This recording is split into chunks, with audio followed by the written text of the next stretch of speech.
خالی نہ ہونے کی وجہ سے آج تک آپ حضرات کی زیارت سے محروم رہا۔ بہرحال وقت چونکہ کم ہے، لہٰذا میں جلدی کچھ باتیں آپ کی خدمت میں عرض کروں۔ یہ بات ذہن میں رہے کہ مجلس بہرحال ایصال ثواب کی ہے۔ ایک مرحومہ کے سلسلے میں خالق کائنات نے انسان کو دو چیزوں کا مجموعہ قرار دیا ہے، ایک اس کا جسم ہے اور دوسرے اس کی روح ہے۔ روح، نفس، عقل، یہ وہ سارے الفاظ ہیں کہ جو قرآن مجید نے حقیقت انسانی کے لیے استعمال کیے ہیں۔ لہذا آپ اسے روح کہیں، نفس کہیں، عقل کہیں، یہ سب ایک معنی میں قرآن مجید میں استعمال ہے۔ دو چیزیں ہیں انسان کے پاس، ایک اس کا جسم ہے اور ایک اس کی روح ہے۔ جسم کے بھی بہت سارے تقاضے ہیں اور روح کے بھی بہت سارے تقاضے ہیں۔ مثلا جسم کو بھوک لگتی ہے، جسم کو پیاس لگتی ہے، جسم کو تھکن کا احساس ہوتا ہے، جسم بیمار ہوتا ہے، جسم کمزور ہوتا ہے، جسم قوی ہوتا ہے۔ یہ ساری کیفیتیں اور ساری حالتیں انسانی جسم کے اوپر عارض ہوتی ہیں۔ ایسے ہی انسانی روح کے بھی بہت سارے تقاضے ہیں، بہت توجہ رکھیے گا۔ انسان کی روح کے بھی بہت سے تقاضے ہیں۔ مثلا انسان کی روح بھی بھوکی ہوتی ہے، انسان کی روح بھی پیاسی ہوتی ہے، انسان کی روح بھی بیمار ہوتی ہے۔ جیسے جسم علاج کے بعد ٹھیک ہو سکتا ہے، ویسے روح بھی بیماری کے بعد ٹھیک ہو سکتی ہے۔ توجہ کریں، جیسے جسم کمزور یا قوی ہوتا ہے، ویسے ہی روح بھی کبھی کمزور اور کبھی قوی ہوتی ہے۔ اب جو بات میں عرض کرنے جا رہا ہوں اس پہ خاص توجہ چاہتا ہوں اپنے نوجوان دوستوں کی، اور وہ یہ کہ ایسا نہیں ہے کہ جسم اور روح کے دونوں کے تقاضے ایک ساتھ بیک وقت ہوں گے۔ اگر یہ بات پہنچ گئی تو یہیں سے بات شروع ہو سکتی ہے۔ یہ ٹھیک ہے کہ جسم بھوکا ہوتا ہے، روح بھوکی ہوتی ہے، جسم بیمار ہوتا ہے، روح بیمار ہوتی ہے، جسم کا علاج ہوتا ہے، روح کا علاج ہوتا ہے، یہ ساری چیزیں اپنی جگہ پر ہیں، مگر ایسا نہیں کہ ایک ہی وقت میں یہ سارے کام ہوتے ہیں۔ دونوں میں فرق ممکن ہے۔ مثلا ہو سکتا ہے کہ جس وقت جسم بھوکا ہو اسی وقت روح سیر ہو، اور یہ بھی ممکن ہے کہ جس وقت روح پیاسی ہو جسم سیراب ہو۔ یہ بھی ہو سکتا ہے کہ جس وقت جسم مریض ہو روح صحت مند ہو، اور یہ بھی ہو سکتا ہے کہ جس وقت روح مریض ہو جسم بیمار ہو۔ اگر یہاں تک بات پہنچ گئی تو صرف ایک لفظ کہہ کے آگے بڑھوں۔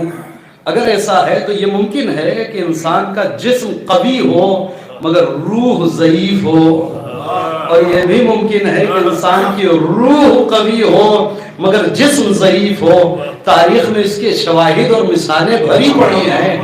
ایسے لوگ بھی تاریخ میں ملیں گے کہ جو جسم کے اعتبار سے تو بڑے لگیم شہید تھے مگر روح اتنی کمزور تھی کہ کسی میدان میں نہیں ٹکتے تھے۔ اور تاریخ میں اس کی مثال بھی موجود ہے کہ جسم کے اعتبار سے صرف 6 مہینے کا ہے مگر روح اتنی قوی ہے۔ صلوات پڑھیں محمد والے۔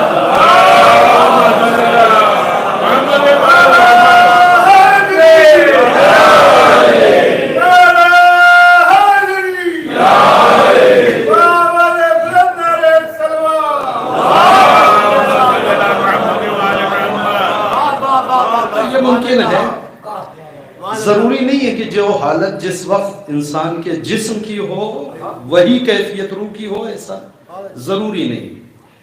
اب میں جلدی سے اپنی گفتگو کو کے لیے راہ نکالوں، وہ یہ ہے کہ انسان کے جسم میں بہت ساری بیماریاں پیدا ہو سکتی ہیں، بہت سی بیماریاں۔ ان بیماریوں کو نہیں گنانا ہے، مجھے ایک سے کام لینا ہے، میں اسی ساتھ چلتے رہنا۔ ایک بیماری ان میں ایسی ہے، ایسی ہو سکتا ہے اور بھی بیماریاں ہوں، یہاں ڈاکٹر حضرات ہوں تو وہ گرفت نہ کر لیں. ایک میں جانتا ہوں ایسی بہت ساری بیماریاں ہو سکتی ہیں کہ جو خود بیماری ام الامراض ہو. توجہ کریں آپ، یعنی ایک ہی بیماری کئی اور بیماریوں کو جنم دینے والی ہو، یعنی خطرناک بیماری ہے نا. بہت ساری بیماریاں ہیں کہ انسان کو لاحق ہوئی، علاج ہوا، ٹھیک ہو جائے گا. لیکن کچھ بیماریاں، کچھ مرض ایسے ہیں کہ اسی مرض سے، اسی بیماری سے دوسری بہت ساری بیماریاں جنم لیتی ہیں. مثال اگر پوچھیں تو میں کہوں گا شوگر ہے نا، خود ایک بیماری ہے اور اتنی عام بیماری ہے کہ ہر 2-3 آدمی کے بعد کوئی نہ کوئی شوگر کا مریض آپ کو مل جائے گا. توجہ کریے گا. تو اب جس سماج میں ہم جی رہے ہیں اس میں شکر والے لوگ زیادہ ہیں، شکر والے کم بچے ہیں. محمد والے تو کچھ شکر والے ہیں اور جو بچے ہیں وہ انشاءاللہ شکر والے ہیں اور شکر کرتے رہیں کہ بچے ہیں. ایک اور صلوات پڑھ دیں محمد.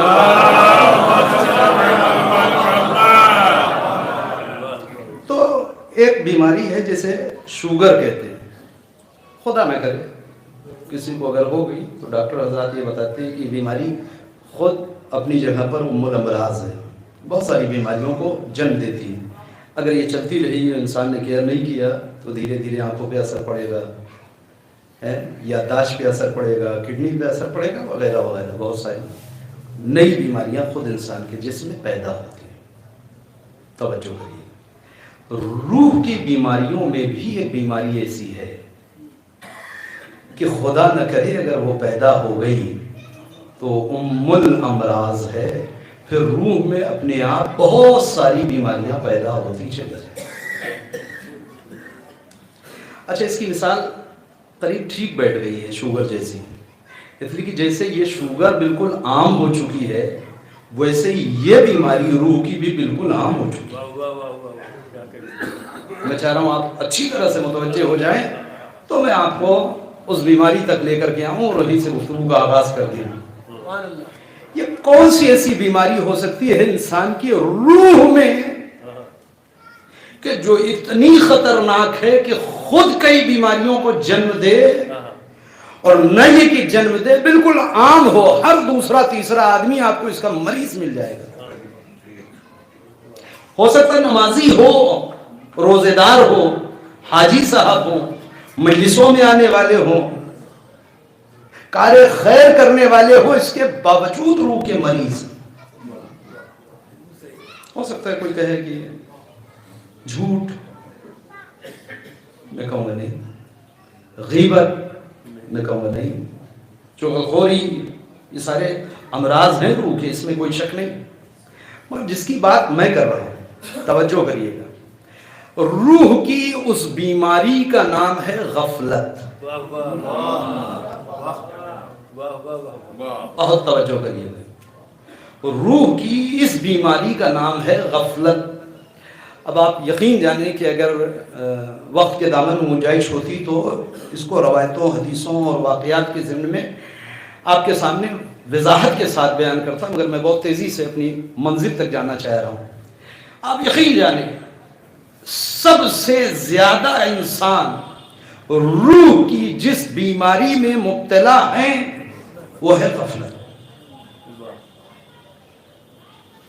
وہ غفلت. غفلت کیا چیز ہے؟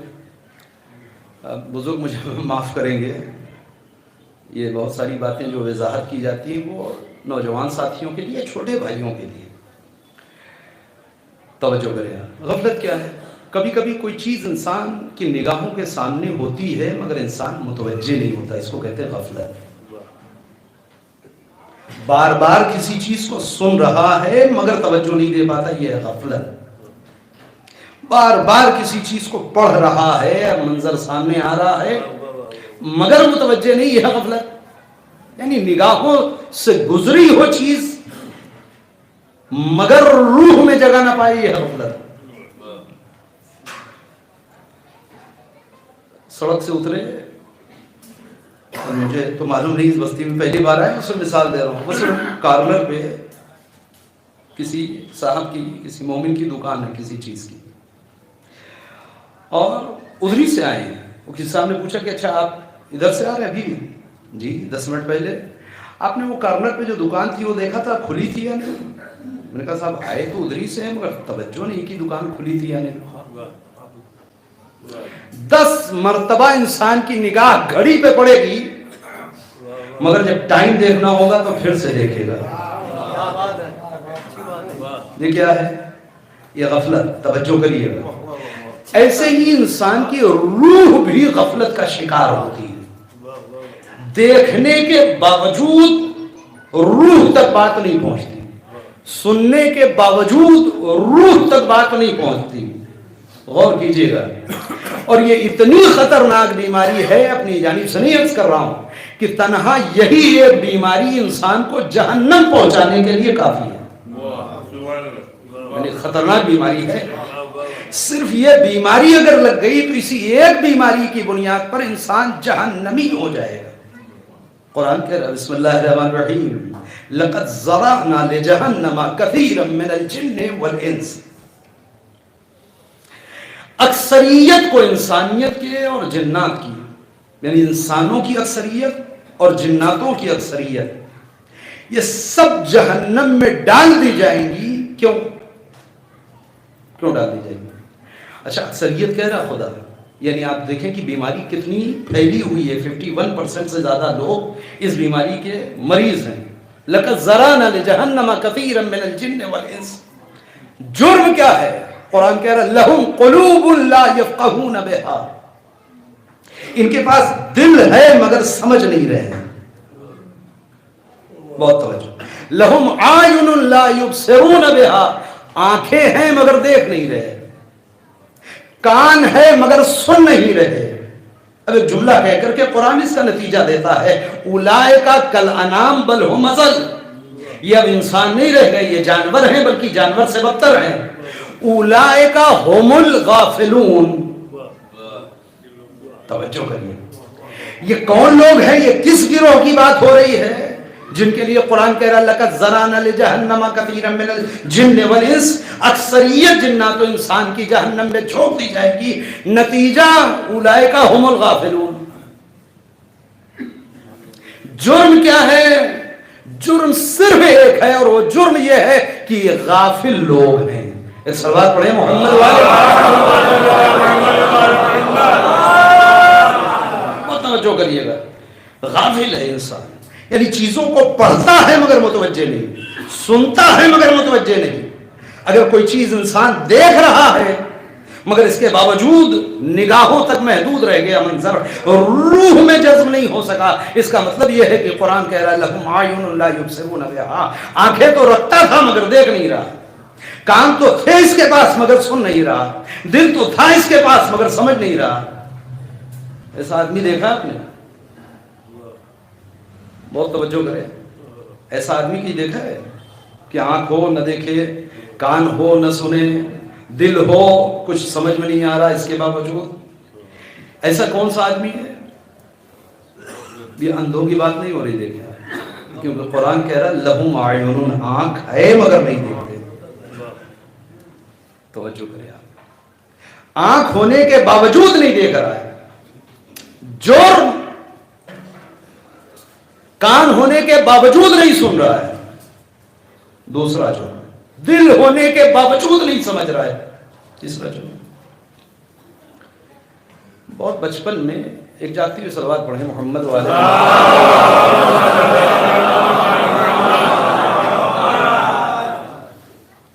ایک داستان کسی کتاب میں پڑھا تھا، اور داستان یہ تھی کہ ایک صاحب جو کسان تھے، کسان یہ دنیا کی زبان ہے. اللہ کی نگاہ میں ہم سب کسان ہیں، پیغمبر کی نگاہ میں بھی ہم اور آپ سب کسان ہیں، ہے نا؟ کیونکہ یہ دنیا ہی پوری وہ ہے جسے پیغمبر نے کھیت کہا ہے. کھیت تو کھیت میں کون ہوتا ہے؟ کسان ہوتا ہے. تو جتنے لوگ ہم اور آپ بیٹھے ہیں یہ سب کسانی ہیں. ایک صاحب تھے کہ وہ باقاعدہ کسان تھے اور وہ بھٹا بوتے تھے، بھٹے کی کھیتی کرتے تھے، توجہ کریں۔ اور بھٹے بہت ساری کھیتیوں میں کچھ نہ کچھ مشکل پیدا ہوتی ہے، بہت سارے علاقوں کی مشکل ہوتی ہے کسانوں کی، میں نام نہیں لینا چاہ رہا ہوں اس وقت جو جس مشکل میں کسان گرفتار ہیں۔ مثلا ایران میں بعض علاقے ایسے ہیں کہ جہاں ٹڈیوں کی مشکل ہے بہت زیادہ، جب فصل بالکل دانے تیار ہوتے ہیں تو ٹڈیوں کا ایک جھنڈ آتا ہے، اور 5 منٹ میں اگر کھیت سے گزر گیا تو بالیاں کھڑی ہوتی ہیں اور دانے صاف ہو جاتے ہیں۔ تو کسانوں کی بہت ساری بیچاروں کی مشکل ہوتی ہے۔ تو یہ صاحب تھے کہ جو بھٹے کی کھیتی کرتے تھے، مشکل یہ تھی ان کے علاقے کی کہ جب بھٹا بالکل تیار ہو جاتا تھا اور دانے لگ جاتے تھے تو طوطوں کا ایک جھنڈ چلتا تھا اور وہ بھٹے کے کھیت پہ بیٹھتا تھا ایک ایک درخت پر، اور اتنی صفائی سے بھٹے کے دانے وہ کھاتے تھے اور منٹوں میں چٹ کر کے اڑ جاتا تھا پورا جھنڈ، پورا کھیت صاف۔ اور وہ پیڑ کھڑا ہے بھٹے کا، بالیاں لگی ہیں اور دانے سب غائب۔ تو اتنے دنوں کی محنت جو ہے وہ ضائع ہوتی تھی۔ اس بیچارے نے بہت لوگوں سے مشورہ کیا کہ صاحب اس کا کیا علاج ہے، کسی کا زہر دے دیا جائے، کسی کا مار دیا جائے، کچھ کر دیا جائے۔ انہوں نے کہا نہیں، بالآخر مخلوق خدا ہے، ایسا کرتے ہیں کہ ان کی ٹریننگ کرتے ہیں۔ اس نے کھیت کے اوپر جال بچھا دیا،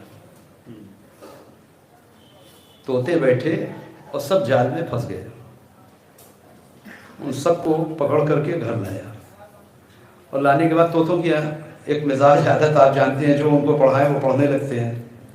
اس نے کھانا پانی سب دینا شروع کیا، اور سارے طوطوں کو رکھا، ان کو صرف ایک سبق پڑھاتا رہا، کہو ہم بہت شریف طوطے ہیں، ہم آئندہ کبھی بھٹے کے کھیت پہ نہیں بیٹھیں گے۔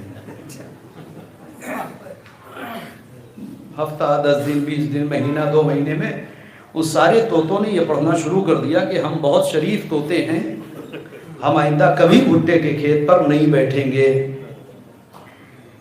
دھیرے دھیرے دھیرے دھیرے 1 سال ہو گئے ٹریننگ کرتے کرتے، اتنے ماہر ہو گئے کہ کوئی سامنے سے گزر جائے تو طوطے خود اپنا تعارف کراتے تھے کہ ہم بہت شریف طوطے ہیں، آئندہ کبھی بھٹے کے کھیت پہ نہیں بیٹھیں گے۔ ادھر ان کی ٹریننگ مکمل ہوئی، ادھر اس کا کھیت دوبارہ تیار ہوا۔ انہوں نے کہا کہ اب تو ان کے بات سمجھ میں آ ہی گئی ہے، اب انہیں آزاد کر دینا چاہیے۔ اس نے سارے طوطوں کو آزاد کر دیا۔ اس کے بعد میرے خیال سے پڑھنے کی ضرورت تو نہیں ہے، تو اس کے گھر سے اڑے تو کہاں جائیں گے؟ اسی کے کھیت پہ، اور سارے طوطے بھٹے کے درخت پہ بیٹھ کے بھٹا کھاتے رہے اور یہ کہتے رہے کہ ہم بہت شریف طوطے ہیں، ہم آئندہ کبھی بھٹے کے کھیت پہ نہیں بیٹھیں گے۔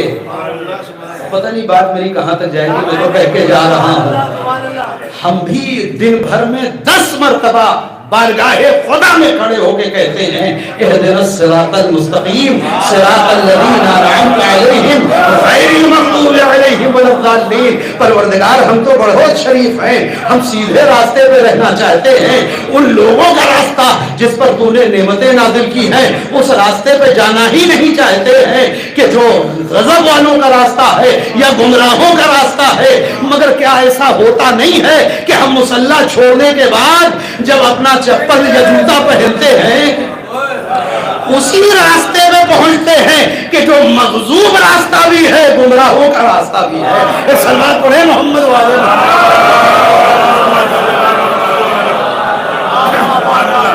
یہ کیا ہے؟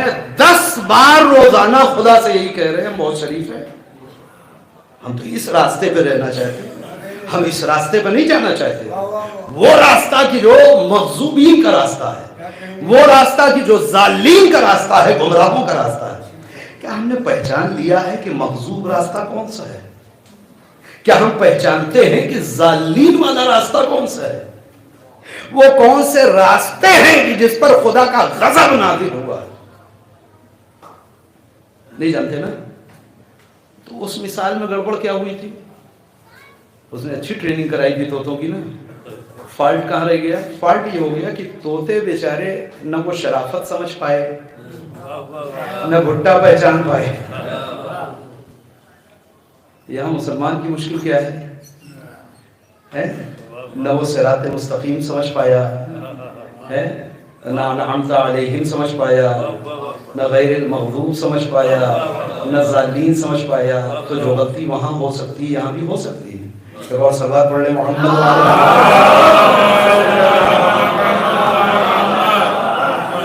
بہت توجہ کریے گا، میں بہت تیزی سے تمہید سے باہر آ گیا تقریباً.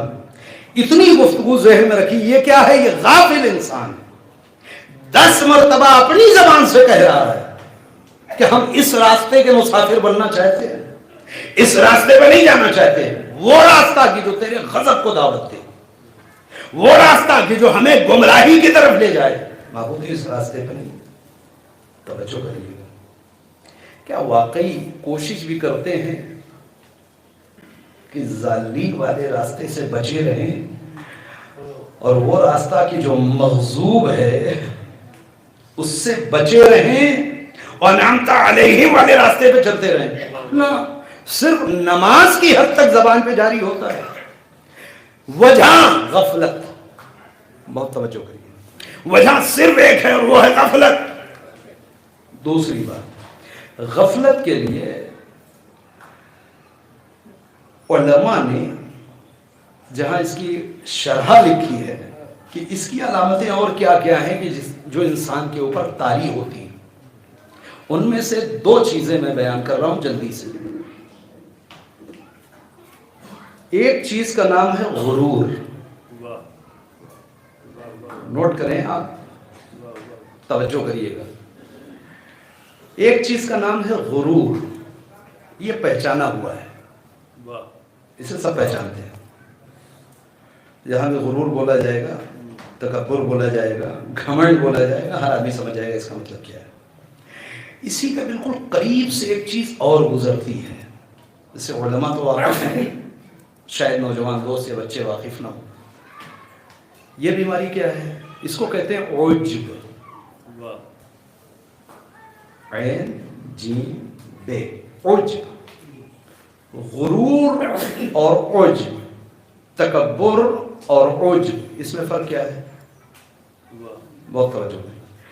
تکبر یہ ہے کہ جب آدمی کسی دوسرے کو دیکھے اور اسے دیکھ کر کے اپنے آپ کو کسی بھی رخ سے بڑا تصور کرے، یہ ہے تکبر. بہت توجہ کریے گا.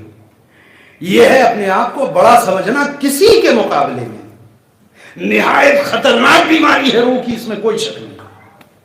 مگر اس سے زیادہ خطرناک بیماری ہے عجب. عجب یعنی خود پسندی. بہت توجہ کریے. عجب یعنی خود پسندی. اب کیا مطلب ہوگا؟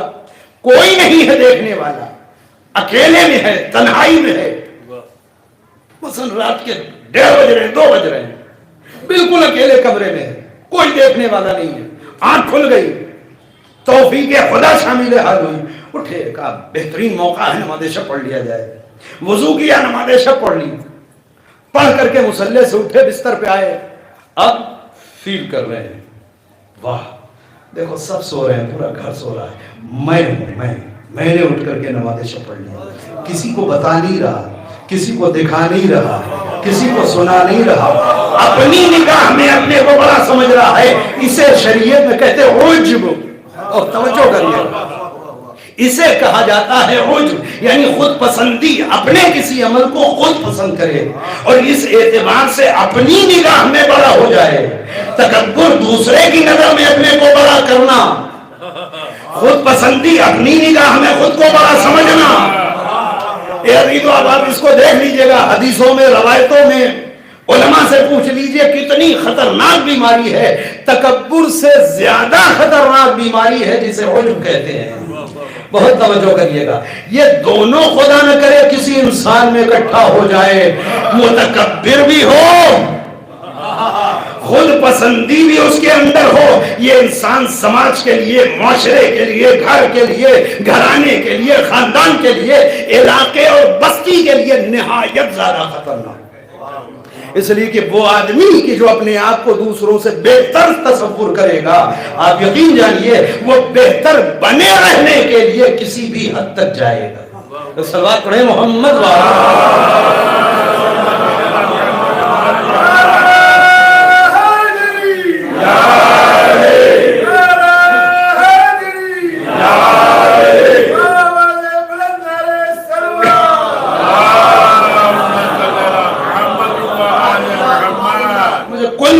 5-10 منٹ کی پڑھنی ہے، مگر اس پیغام تک آپ کو لے جانے کے لیے میں اتنی محنت کر رہا ہوں.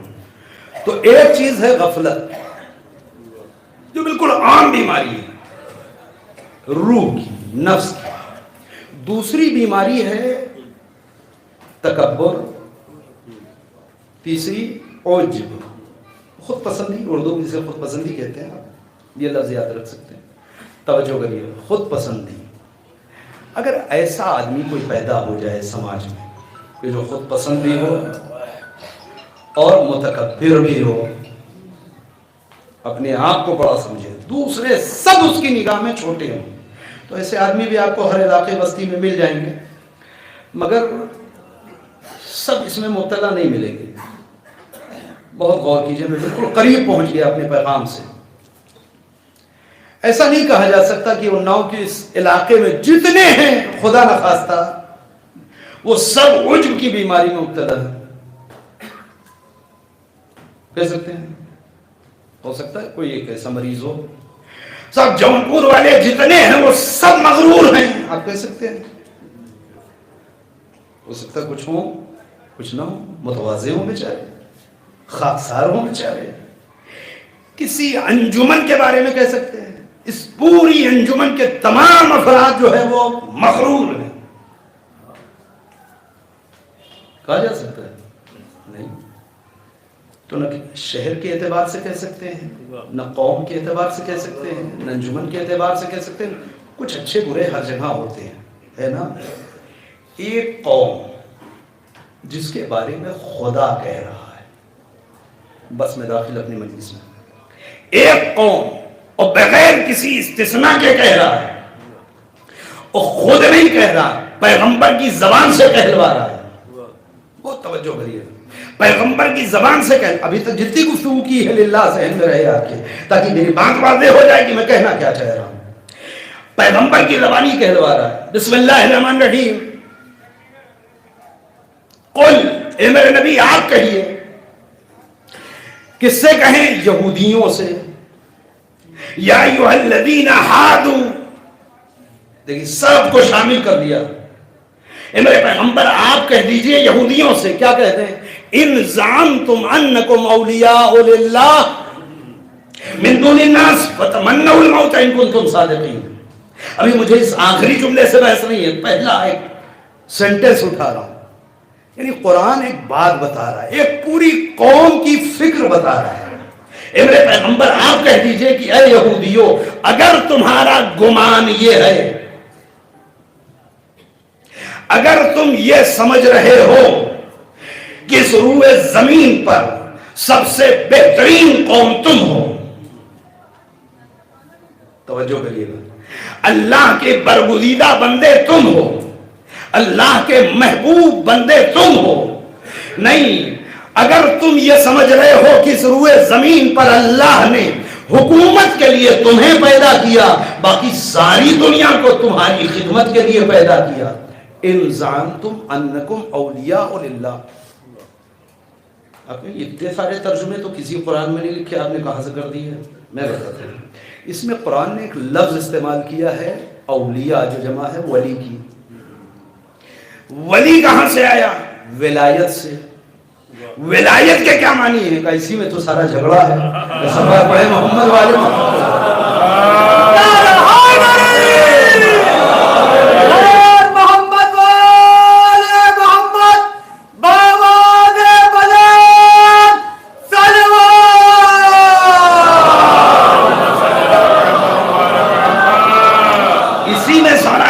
ہے. تو جتنے معنی سامنے کے تھے میں نے سب کے اعتبار سے ترجمہ کر دیا. یعنی ولی کے معنی دوست، یعنی ولایت کے معنی دوستی کے، ولایت یعنی محبت، ولایت یعنی دو لوگوں کا ایسا قریب آ جانا کہ درمیان میں کسی تیسرے کی کوئی گنجائش نہ ہو، ہے نا. ولایت یعنی حکومت، ولایت یعنی حکومت.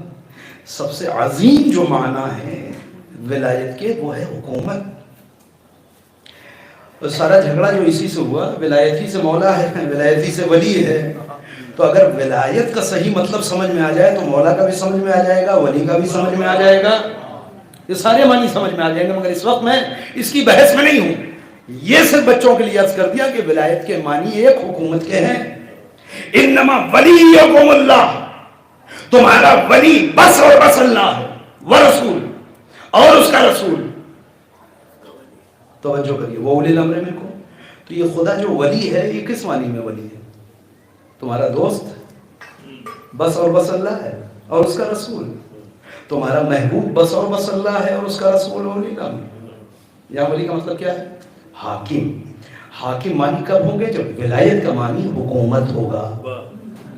ٹھیک ہے، جب ولایت کے معنی حکومت ہوں گے تو ولی کا مطلب حاکم ہوگا. قرآن نے جمع کر کے ایک لفظ کہہ دیا، قل یا ایھا الذین ھادوا، میرے پیغمبر آپ کہیے ان یہودیوں سے، ان زعمتم، اگر تمہارے اندر یہ خط سوار ہے کہ اس دنیا میں سب سے بہترین قوم تم ہو، کاش بات پہنچ جائے، برگزیدہ قوم تم ہو، اللہ کے محبوب بندے تم ہو، نہیں اس دنیا میں حکومت کا حق تمہارا ہے، من دون الناس، باقی کسی کا نہیں ہے، فتمنوا الموت ان کنتم صادقین، تو اگر تم اپنے اس دعوے میں سچے ہو تو موت کی آرزو کیوں نہیں کرتے؟ موت کی تمنا کیوں نہیں کرتے؟ میرے ساتھ رہیے گا دیدو.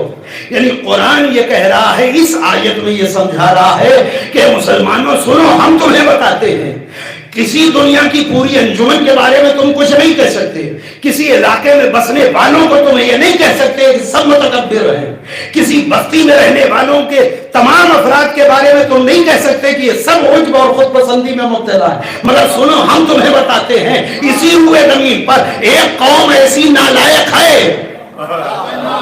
ایک پوری قوم ایسی ہے جس کی فکر یہ ہے کہ اس دنیا میں حکومت کے لیے صرف ہم پیدا ہوئے، باقی جتنے لوگ پیدا کیے گئے ہیں وہ سب ہماری خدمت کے لیے پیدا ہوئے ہیں. ہم اللہ کی بہترین قوم ہیں، ہم اللہ کی پسندیدہ قوم ہیں، ہم اللہ والے بندے ہیں، ہم سے بہتر کوئی شجرہ نہیں، ہم سے بہتر کوئی نسل نہیں. یہ پوری قوم کی فکر ہے. قل یا ایھا الذین ھادوا، قرآن کہہ رہا ہے، نہیں کہہ رہا. توجہ کریے. اور جب پوری قوم اسی بیماری میں مبتلا ہے تو ذرا مسلمانوں ہوشیار رہنا، یہ پوری قوم کتنی خطرناک ہوگی. نہیں میں آپ کو قریب لا رہا ہوں، یہ پوری قوم کتنی خطرناک ہوگی.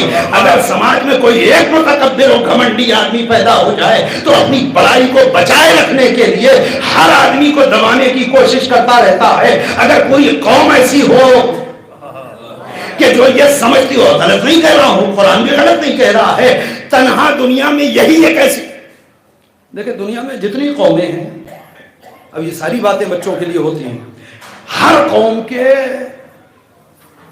کی اپنی ایک چہار دیواری، ایک باؤنڈری ہے. بہت غور کریے گا، ہر مذہب کی اپنی ایک باؤنڈری ہے. اس باؤنڈری کے اندر وہ مذہب کے ماننے والے، اس فرقے کے ماننے والے لوگ ہیں، مگر ہر باؤنڈری میں ایک دروازہ ہے. اس دروازے سے جو جب چاہے اس قوم کا حصہ بن جائے. ٹھیک ہے، اس دروازے کا نام کیا جانتے ہیں؟ لا الہ الا اللہ محمد رسول اللہ. یہ دو پارٹ ہیں. اس باؤنڈری، اس چہار دیواری کا یہ گیٹ ہے. اس گیٹ سے لا الہ الا اللہ محمد رسول اللہ کے در سے جو چاہے باہر والا جب چاہے اسلام کی باؤنڈری کے اندر آ جائے. بات پہنچ رہی ہے نہیں؟ پتہ نہیں. توجہ کریے. ایسے ہی دنیا کے ہر مذہب میں ایک باؤنڈری ہے جو اس مذہب والوں کو الگ کرتی ہے دوسروں سے، مگر سب کے ہاں کوئی نہ کوئی دروازہ ہے. اس دروازے سے جو انسان باہر کا ہے وہ جب چاہے اس مذہب کا حصہ بن جائے. عیسائیوں کے ہاں صبح شام یہ کام ہو رہا ہے. آپ دیکھیں پوری دنیا میں کنورجن سب سے زیادہ عیسائی لوگ بن رہے ہیں. وہ اس دروازے سے، اس راستے سے، اس طریقے سے لوگوں کو جو باہر والے ہیں ان کو عیسائی بنا رہے ہیں. ہندو مذہب میں دیکھ لیجئے آپ، ان کا اپنا ایک طریقہ ہے، ان کے اپنا ایک دروازہ ہے. اس دروازے سے جو باہر والا ہے اسے اپنے مذہب کا حصہ بنا رہے ہیں. مگر یہودی مذہب اس میں نہ کوئی دروازہ ہے، نہ کھڑکی ہے، نہ روشن دان ہے. کیا مطلب؟ کہ بس دنیا میں کوئی انسان اس قابل ہے ہی نہیں کہ وہ کچھ جملے زبان پہ جاری کر کے کسی طریقے سے یہودی بن جائے نا. یہودی تو وہ بہترین نسل ہے کہ جو ہوگا بائی برتھ ہی یہودی ہوگا. لہذا دنیا میں کوئی ادارہ آپ کو ایسا نہیں ملے گا, کوئی تنظیم یہودیوں کی کہ جو دوسروں کو یہودی بناتی. یہ کیوں ہے؟ اس فکر کے تحت ہے کہ ہم دنیا میں سب سے بہترین قوم ہیں. اللہ ہی یہودی بنا سکتا ہے, دوسرا کوئی یہودی نہیں بنا سکتا. اور حق کے حکومت اس پوری کائنات پر صرف ہمارا, اس پوری زمین پہ حکومت کا حق ہمارا ہے. میرے پاس وقت نہیں ہے, صرف اسی جملے کے ذیل میں جلدی سرچ کر رہا ہوں. ہمارا ہے, باقی ساری دنیا کے لوگ وہ ہماری خدمت کے لیے پیدا کیے گئے ہیں. بہت توجہ کریے گا. اب قرآن کہہ رہا ہے قل یا ایھا الذین ھادوا, اے میرے پیغمبر آپ ان سے کہیے اے یہودیو, الزام تم اگر تمہارا گمان یہ ہے انکم اولیاء اللہ, کہ بے شک تم ہی لوگ اللہ کے اولیاء ہو. اب اس جو چاہیے ترجمہ آپ کر لیجئے گا, لوگوں کے علاوہ فتمنوا الموت ان کنتم صادقین, تو اگر تم اپنے اس دعوے میں سچے ہو تو موت کی آرزو کر کے دکھاؤ. میں چاہوں تو یہاں سے پورا ایک باب شروع ہوتا ہے جہاں رشتہ ہے ولایت کا موت سے. مگر میں آپ کو ایک پیغام دینا چاہ رہا ہوں عزیزو. ایک اس کے بعد فوراً ان کے جواب کا انتظار کرنے کے بجائے خدا خود جواب دے رہا ہے. غور سے سنیں میری بات. خدا کہہ رہا وَلَا يَتَمَنَّوْنَهُ أَبَدًا, اے میرے پیغمبر میں آپ کو بتاتا ہوں یہ وہ قوم ہے کچھ بھی کر لے موت کی تمنا نہیں کر سکتی. کاش میری بات پہنچ جائے. یہ وہ قوم ہے کہ کچھ بھی کر سکتی ہے مگر موت کی آرزو نہیں کر سکتی, موت کا سامنا نہیں کر سکتی. یا دوسرے مقام پر جہاں اس قوم کا تذکرہ قرآن نے کیا ہے, وہاں ایک جملہ کہتا ہے بڑا پیارا سا, کہتا ہے یہ تو مرد میدان نہیں ہے نا, یہ ہمیشہ جب بھی لڑیں گے دیوار کے پیچھے سے لڑیں گے. دیوار کے پیچھے سے لڑ سکتے ہیں, سامنے آگے نہیں لڑ سکتے. آج کے زمانے کے اعتبار سے ترجمہ کر دیں, یہ اوپر سے بم برسا سکتے ہیں, میزائل مار سکتے ہیں, میدان میں آ کر کے موت کا سامنا کر کے کسی سے جنگ نہیں لڑ سکتے. قرآن پڑھ رہا ہوں عزیزو, قرآن کہہ رہا وَلَا يَتَمَنَّوْنَهُ أَبَدًا, اور یہ نہ سمجھنا کہ یہ 1400 سال پہلے کے یہودی ہیں جن کے بارے میں میں کہہ رہا ہوں 2023 میں بہت ایڈوانس ہو جائیں گے. ابدا, قیامت تک یہ کبھی موت کے مقابلے نہیں ٹکیں گے. آج میری بات پہنچ جائے, ہمیشہ ہمیشہ یہ موت کے مقابلے نہیں ٹک سکتے. ہم آپ کو بتائے دیتے ہیں. تیسری آیت آ رہی ہے, پھر خدا کہہ رہا ہے قل ان الموت الذی تفرون منہ, اے میرے پیغمبر آپ ان یہودیوں سے کہہ دیجئے کہ جس موت سے تم فرار کر رہے ہو. آج میری بات پہنچ جائے, آپ کہہ دیجئے جس موت سے تم لوگ فرار کر رہے ہو. اب آیتیں تو آگے ہیں الفاظ, مگر ان 3 آیتوں سے 3 لفظ لیجئے. پہلا پیغام قرآن مسلمانوں کو دے رہا ہے, سنو میں تمہیں بتاتا ہوں اس دنیا میں سب سے خطرناک دشمن اگر تمہارا کوئی ہے یعنی پوری انسانیت کا, تو وہ صرف ایک قوم ہے جسے یہودی کہتے ہیں. توجہ کریے گا, جسے یہودی کہتے ہیں. ان کی کمزوری ہم تمہیں بتاتے ہیں, تم نہ گھبراؤ. یہ بزدل قوم ہے, یہ موت کا مقابلہ نہیں کر سکتی. موت سامنے آ جائے تو یہ ہمیشہ فرار کرے گی. یہ تیسری صفت ہے. مزے کی بات یہ ہے خدا یہ ساری باتیں کس سورے میں کر رہا ہے, کس سورے میں کر رہا ہے, میرے ساتھ رہیے گا. کہاں ہیں یہ آیتیں؟ کا سورہ جمعہ میں. مالک اتنے بڑے قرآن مجید میں ان آیات کو رکھنے کی کہیں جگہ نہ ملی, اسے سورہ جمعہ میں رکھ دیا. اچھا ہم کیا کریں؟ کا سنو تمہیں بتاتے ہیں. یا ایھا الذین آمنوا اذا نودی للصلاۃ من یوم الجمعہ فاسعوا الی ذکر اللہ. اے مسلمانوں سنو, تجارت بڑی اچھی چیز ہے مگر جب جمعے کے دن آواز دی جائے نا تو تجارت چھوڑ دو, کاروبار چھوڑ دو, دھندا بند کر دو, دکان کا شٹر گرا دو, دوڑو نماز کے لیے. ہم نے سب کچھ چھوڑا, آئے کھڑے ہوئے نماز پڑھنے کے لیے. مولوی صاحب آگے بڑھے, انہوں نے پڑھنا شروع کیا. قل یا ایھا الذین ھادوا ان زعمتم انکم اولیاء للہ من دون الناس فتمنوا الموت ان کنتم صادقین ولا یتمنونہ ابدا بما قدمت ایدیہم واللہ علیم بالظالمین. قل ان الموت الذی تفرون منہ فانہ ملاقیکم ثم تردون الی بار ہوتا ہے، 2 بار ہوتا ہے، پروردگار مہینے میں 4 جمعے کم سے کم،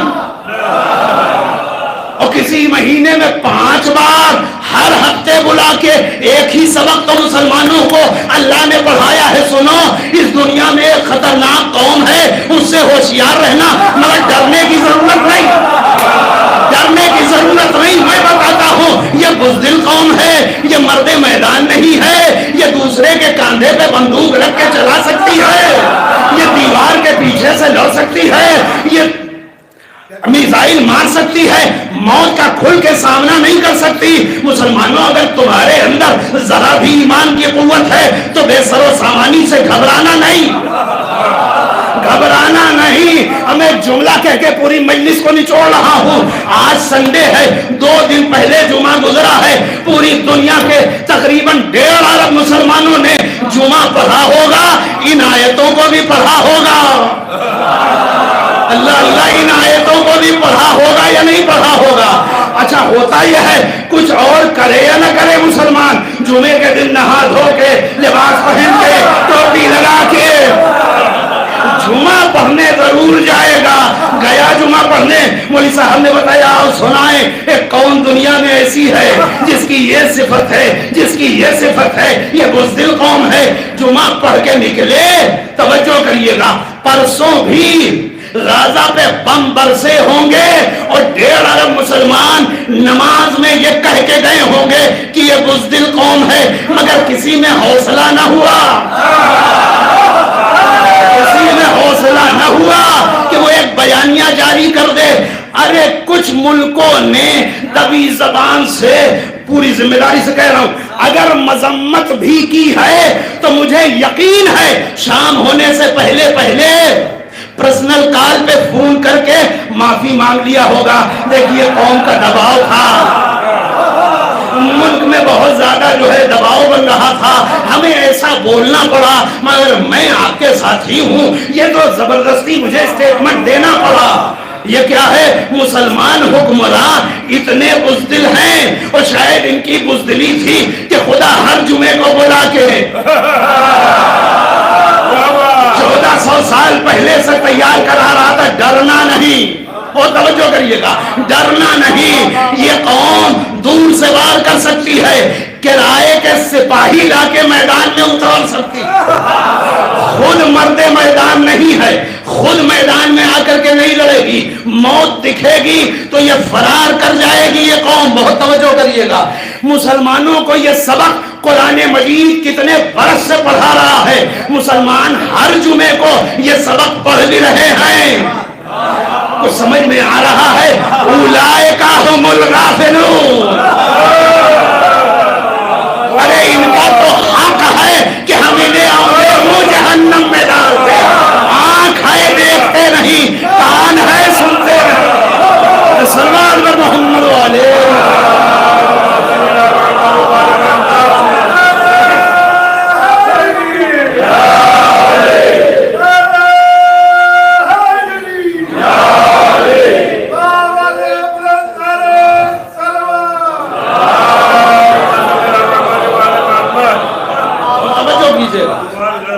مطلب سمجھ میں آ رہا ہے. یہ خدا کر کیا رہا ہے؟ بلا وجہ، بلا وجہ، بلا وجہ تو کوئی کام خدا نہیں کرے گا نا. کارے ابس تو نہیں کر رہا ہے خدا. توجہ کریے، علماء بیٹھے ہیں، مستحب ہے جمعہ نہ پڑھنے گئے ہوں، فرادہ نماز پڑھ رہے ہیں جمعے کے دن، تو اپنی فرادہ نماز میں جہاں پڑھ رہے ہیں سورہ جمعہ پڑھیں. یعنی یہ سبق بھولے نا. بہت توجہ کیجیے گا. جہاں تک لے جانا چاہ رہا تھا آپ کو نہیں لے جا سکتا، معذرت چاہتا ہوں، مگر ایک موڑ پہ لا کر کے گفتگو کو ٹھہرا رہا ہوں. سوچنے کے لیے دروازے کھلیں گے ذہن میں نوجوانوں اور دوستوں کے لیے. یہ قوم بزدل ہے. ٹھیک، یہ کیا ہوا؟ ساری دنیا کے مسلمان جمعہ ضرور پڑھتے ہیں. آج تک سمجھ میں نہ آیا کہ اس جمعے کا فلسفہ کیا ہے. آج تک یہ نہ سمجھے کہ یہ جمعے کا فلسفہ کیا ہے، خدا کرانا کیا چاہ رہا ہے. بہت توجہ کریے گا. نہیں نہیں، اسرائیل کے خلاف کچھ بول دیں، سپر پاور ہے، بہت بڑے بڑے اسلحے اور ہتھیار ہیں، آئرن ڈوم ہے، اور موسیٰ تو کیا کہنا ان سے بہترین. قرآن کیا کہہ رہا ہے؟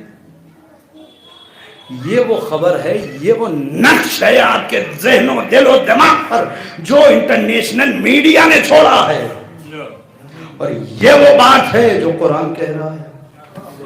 جو میڈیا نے آپ کو سالوں سے سمجھایا وہ دماغ اور روح میں اتر گئی بات نہیں۔ نہیں، یہ بہت بڑی طاقت ہے۔ اچھا، بہت بڑی طاقت ہے۔ ایک ہفتہ پورا نہیں ہوا تھا حماس سے جنگ شروع ہوئے اور یہ بھیک مانگنا شروع کر چکے تھے، ہمیں فوجی دے دو، ہمیں تھوڑا ہتھیار دے دو۔ ایک ہفتہ پورا نہیں ہوا تھا، توجہ کریے گا، سارا نقشہ دھواں ہو گیا جو اتنے برسوں میں اربوں ڈالر خرچ کے انٹرنیشنل میڈیا پر خرچ کیا گیا تھا صرف ہوا بنانے کے لیے، ہے نا؟ اتنے دنوں کی جنگ نے ساری پول پٹی کھول کے رکھ دی۔ اب میں آگے نہیں بڑھنا چاہ رہا ہوں، جلدی سے یہیں سے مڑنا چاہ رہا ہوں چونکہ وقت بالکل ختم ہو رہا ہے۔ اچھا، ایک بات، جمعہ، ایک صلوات پڑھیں محمد والے محمد۔ چلے کٹی پیٹی ہی سن لیں، پوری نتیجے تک تو نہیں لے جا پاؤں گا، ایک صلوات اور پڑھ دیں۔ توجہ کریے گا، پوری ملت اسلامی غفلت کی نیند میں ہے۔ نمازی تو ہے، روزے دار تو ہے، قاری قرآن تو ہے، جمعے والی قوم تو ہے، مگر غافل ہے۔ توجہ کریے، غافل۔ اب سمجھ میں آیا کتنا خطرناک جرم ہے یہ، اور خدا یہ کہہ رہا ہے لقد ذرأنا لجہنم، یہی غفلت انہیں جہنمی بنانے کے لیے کافی ہے۔ اب آپ کی اگر خستگی کو دور کرنے کے لیے کہنا چاہوں تو ایک جملہ کہہ سکتا ہوں، ہاں مگر جس نے بھی ولایت کے سائے میں جمعہ پڑھ لیا،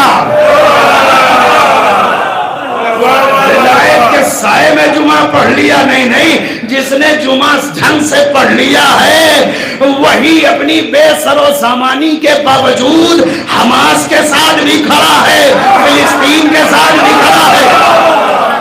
اور قریب لے آ رہا ہوں، اس سب اشارے ہیں، نوٹ کیجئے گا اور خود سوچئے گا، شاید کوئی ایسا راز، کوئی ایسا رشتہ جمعے سے اس قوم کا ہے۔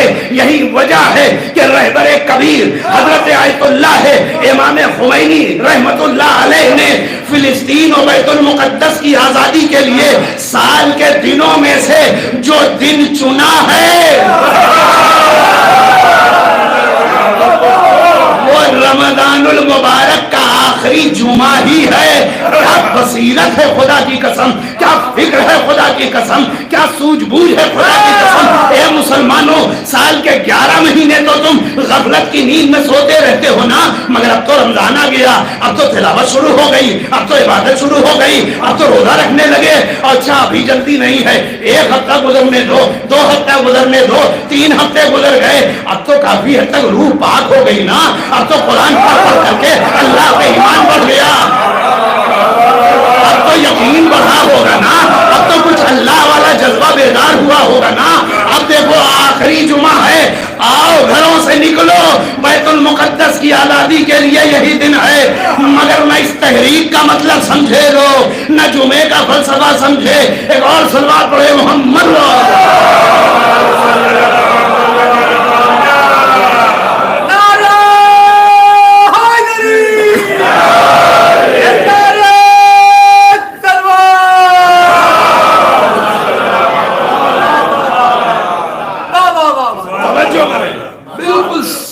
سیدھی گفتگو کر رہا ہوں، یقیناً آپ کے سے تعلق ہوگا دوسرے جو برادران اسلامی ہیں، آپ ان کے سامنے یہ کوشچن رکھیں، یہ سوال اٹھائیں، سیدھا پوچھ لو کہ تم ابھی تک اپنی زندگی میں تم نے کتنے جمعے پڑھے ہیں؟ کسی ایک جمعے نے کاش اثر کر دیا ہوتا، اور جرات پیدا ہو جاتی، کلام خدا پہ اعتماد پیدا ہو جاتا، یقین مستحکم ہو جاتا۔ ختم کر رہا ہوں عزیزو، مگر جاتے جاتے ایک پیغام دے دیں، ہاں 420 کر کے، مکاری کر کے، تمہیں دھوکے میں رکھ کے، یہ سب تاریخ کے تناظر میں بول رہا ہوں، توجہ کریے گا، لفاظی قتل نہیں کر رہا ہوں، سب کے پیچھے تاریخ ہے، سود اور بیاج کا کاروبار کر کے پوری دنیا کے اس کو سودی نظام میں جکڑ کے زبردستی جکڑ کے دولت مند تو ہوں گی، یہ اس میں کوئی شک نہیں. مالی کے پاس زیادہ ہوگا تو اسلحے زیادہ ہوں گے، ہتھیار زیادہ ہوں گے، مگر سنو ہتھیار کے بھروسے پہ جنگ تھوڑی نہ لڑی جاتی ہے. درہم و دینار کی طاقت پہ تھوڑی نہ جنگیں لڑی جاتی ہیں اور جیتا جاتا ہے. پھر کا سنو یہ وہ قوم ہے، اس کے لیے کہ اشارہ تاریخ نے اور دیا. اور میں کتنی جلدی اس کو کہہ رہا ہوں، اس کو اگر بولتا تو آپ یقین جانیے آدھا گھنٹہ لگتا. آپ کو 1 منٹ میں یہ جملہ دے کر کے جا رہا ہوں، اور وہ جملہ یہ ہے: امیر البیان، امیر المومنان حضرت علی ابن ابی طالب علیہ السلام.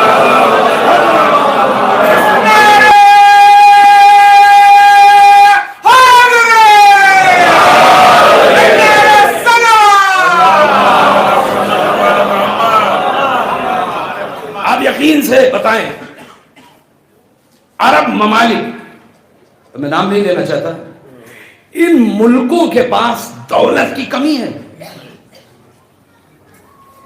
کمی ہے. اور جس نے ابھی تک نہ سوچا وہ مجلس کے بعد اس کو سرچ کر کے دیکھ لے. اور جب بے پناہ دولت ہے تو امریکہ بہادر تو بیٹھا ہے اسلحہ بیچنے کے لیے. دولت خرچ کریں، جو میزائل اسرائیل نے خریدی ہے اس سے تگڑی میزائل آپ خرید لیں، جو ٹینک اس کے پاس ہے اس سے بڑا ٹینک آپ خرید لیں. دنیا کے بڑے دماغ اس نے اکٹھا کر لیے اپنی لیب میں، آپ اس سے زیادہ بڑے دماغ خرید لیجئے، اس سے بڑا پیکج دیجئے، اس سے بڑے اسلحے بنائیے. کاہے کا خوف؟ مگر فالٹ کہاں آ رہا ہے جانتے ہیں؟ بہت توجہ، مجلس ختم ہو گئے.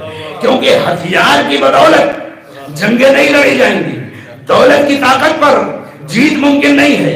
کہہ یہ رہا تھا امیر المومنین نے جتنی جنگیں لڑی سب آپ اپنی نگاہ میں رکھیے گا، میں نام نہیں لیتا. ہر جنگ میں علی ابن ابی طالب نے بے مثال کارنامہ انجام دیا، کوئی شک نہیں. ہر جنگ میں بدر سے شروع کریں آخری جنگ تک چلے جائیں، علی ابن ابی طالب کا کارنامہ ہر جنگ میں ملے گا، بے مثال ملے گا. جب کارنامہ تھا تو ہر جنگ میں لوگوں نے جنگ کے بعد اپریشیٹ کیا ہوگا. بولا کیا کہنا، سبحان اللہ آپ کا، آپ تو ایسے لڑ رہے تھے، آپ تو ایسے لڑ رہے تھے. توجہ کریے گا، امام نے مسکرا کے جواب دیا ہوگا شکریہ تمہارا، کیا کہنا، الحمدللہ. توجہ کیجئے گا، کوئی جملہ نہیں ملے گا.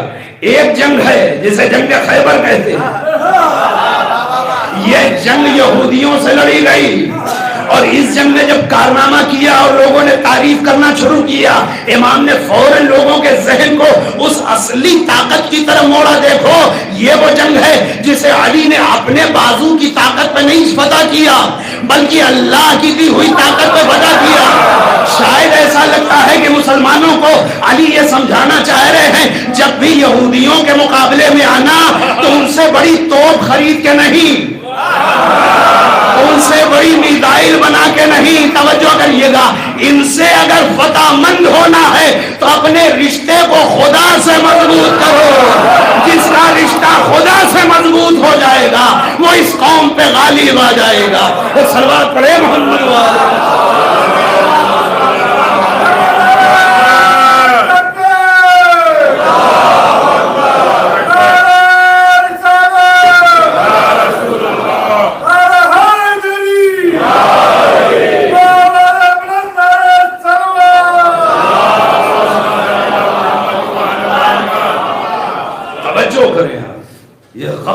غفلت سے بیداری. اچھا اس کے بھی اسباب ہیں، اگر مجلس سلسلے وار ہو تو بہت ساری باتیں ہیں کہ جو رہ گئی ہیں جنہیں بیان کیا جا سکتا ہے. اسباب غفلت کیا کیا ہیں، کون کون سی چیزیں ہیں جو انسان کو غافل بناتی ہیں. اگر غفلت میں پڑا ہوا ہے انسان تو غفلت سے نکالنے والی کون کون سی چیزیں اس معصومین نے بیان کی. ختم گفتگو. لہذا یہ خطرناک بیماری ہے، یہ روح کی ایسی بیماری ہے کہ سارے مناظر نگاہوں کے سامنے ہوتے ہیں مگر آدمی غافل ہوتا ہے. وہ سمجھ رہا ہوتا ہے کہ میں ٹھیک راستے پہ جا رہا ہوں، تو اپنی نماز پڑھ رہے ہیں، تو اپنا روزہ رکھ رہے ہیں، ہم نے تو حج بھی کر لیا، ہم نے تو زکوٰۃ بھی ادا کر دیا، ہم نے تو یہ نیکی بھی کر لی، ہم نے تو کچھ چندہ بھی دے دیا، سب کر رہے ہیں مگر غافل انسان. توجہ کریے گا، یہ وہ بیماری تھی کہ جس بیماری میں 61 ہجری کا مسلمان بھی مریض تھا. پوری کربلا کے پیچھے جو محرک ہے وہ ہے غفلت. پورے قرآن مجید کا اگر ایک موضوع نکالنا ہو تو وہ ہے غفلت سے لوگوں کو نکالنا بس. چاہے وہ نبیوں کے تذکرے ہوں، چاہے قوموں کے ذکر ہوں، چاہے پیغمبروں کی داستانیں ہوں، چاہے کوئی آیت ہو چھوٹی سے چھوٹی ہو بڑی سے بڑی، پورے قرآن میں خدا کا ایک مقصد ہے غفلت میں پڑی ہوئی انسانیت کو غفلت سے بیدار کرنا. 1,24,000 پیغمبروں کا ہدف انسانیت کو غفلت سے چونکانا. معصومین کی زندگی کا مقصد لوگوں کو غفلت سے باہر لانا. توجہ کریے، 61 ہجری کا مسلمان بالکل عام طریقے سے، یہ وہ روحانی بیماری ہے کہ جس میں یہ مبتلا ہے نا. اب سمجھیے آپ کہ نماز ہو سکتی ہے غفلت کے ساتھ، روزہ ہو سکتا ہے غفلت کے ساتھ، حج ہو سکتا ہے غفلت کے ساتھ، زکوٰۃ ہو سکتی ہے غفلت کے ساتھ، نماز تہجد و نماز شب ہو سکتی ہے غفلت کے ساتھ، قرات قرآن ہو سکتی ہے غفلت کے ساتھ. اب لوگ نہیں سمجھتے کہ بھئی سب تو دکھ رہا ہے. 61 ہجری میں حسین کہہ رہے ہیں کہ میں نانا کی امت کی اصلاح کے لیے جا رہا ہوں، تو نمازی تو تھے، روزے دار تو تھے، حاجی تو تھے، اصلاح کی کہاں ضرورت تھی؟ سمجھے آپ؟ اصل بیماری یہ نہیں تھی کہ نماز نہیں پڑھ رہے ہیں، بیماری نفس میں یہ تھی کہ غافل مسلمان، غافل مسلمان. لہذا سید الشہداء وطن چھوڑ رہے ہیں. قدم قدم پر جو خطبے ہیں ان کا مقصد یہ ہے کہیں ایسا نہ ہو کہ جو ہمارے ساتھ آ گئے ہیں ان میں کوئی غفلت میں آ رہا، لہذا اسے بیدار کیا جائے، اسے بتاتے چل رہے ہیں. اور ان خطبات میں ایک بات عام طور سے آپ کو نظر آئے گی اور وہ یہ ہے ذکر موت. صرف اشارے کر رہا ہوں آج کی مجلس میں، ذکر موت. اکثر خطبات میں امام جب مدینے سے نکلتے ہیں مکے تک اور مکے سے لے کر کے کربلا پہنچنے تک جہاں جہاں بھی تذکرہ کیا ہے اکثر مقام پر آپ کو موت کا تذکرہ ملے گا. یعنی امام متوجہ کرتے جا رہے ہیں کسی دھوکے میں، غلط فہمی میں آنکھ بند کر کے میرے ساتھ نہ ہو جانا، ہوشیاری کے ساتھ آنکھوں کو کھول کر کے بیداری کے ساتھ چلو اور یہ سمجھ کے چلو کہ جو جا رہا ہے اسے قتل ہونا ہے، اسے موت کو گلے لگانا. کچھ بیدار لوگ ہیں کہ جو حسین بن علی کے ساتھ ہیں. ختم گفتگو کر دی عزیزوں. ایک مرحومہ ایک مومنہ کے سال ثواب کی مجلس ہے، بس ذرا سا ٹرن دے کر کے ایک چھوٹے سے روایت واقعہ داستان جو آپ چاہیں اسے سمجھ لیں اور مجلس سے تمام کر رہا ہوں. لہذا غفلت سے بیداری کم سے کم فریضہ ہے کربلا والوں کا. اور آپ دیکھ لیں جنہوں نے کربلا کو واقعی روح میں اتار دیا ہے وہ قوم بیدار دکھ رہی ہے، وہ بیدار دکھ رہی ہے.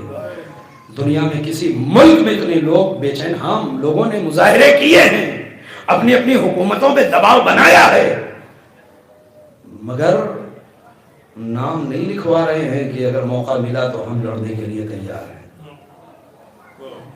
مگر جس نے شہادت کا سبق کربلا سے پڑھا، وہ چاہے لبنان میں ہوں، وہ چاہے یمن میں ہوں، وہ چاہے ایران کی مقدس سرزمین کے اوپر ہوں، وہ آمادہ ہیں.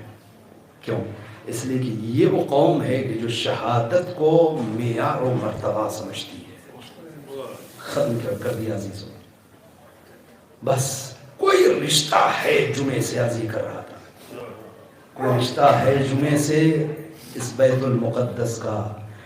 اور ہم سمجھیں یا نہ سمجھیں دنیا یہ سمجھ رہی ہے، دشمن سمجھ رہا ہے کہ کچھ بڑا ہونے جا رہا ہے. میں نسبت مزید ہو ایک ہے وارث جو غیب کے پردے میں ہے اور اس کا ظہور بھی جمعے ہی کے دن ہے. آپ جمعے کے دن یاد کرتے ہیں نا اسے. اب الحمدللہ یہ چیز رواج بن رہی ہے اور بہتر ہے، خدا اس میں اور اضافہ فرمائے. اور وہ ہے دعائے ندبہ کا چلن. اکثر مسجدوں میں، علاقوں میں، مومنین کے گھروں میں دعائے ندبہ یعنی چیخ چیخ کے رونا، چیخ چیخ کر کے پکارنا، کسی کو رو رو کر کے پکارنا.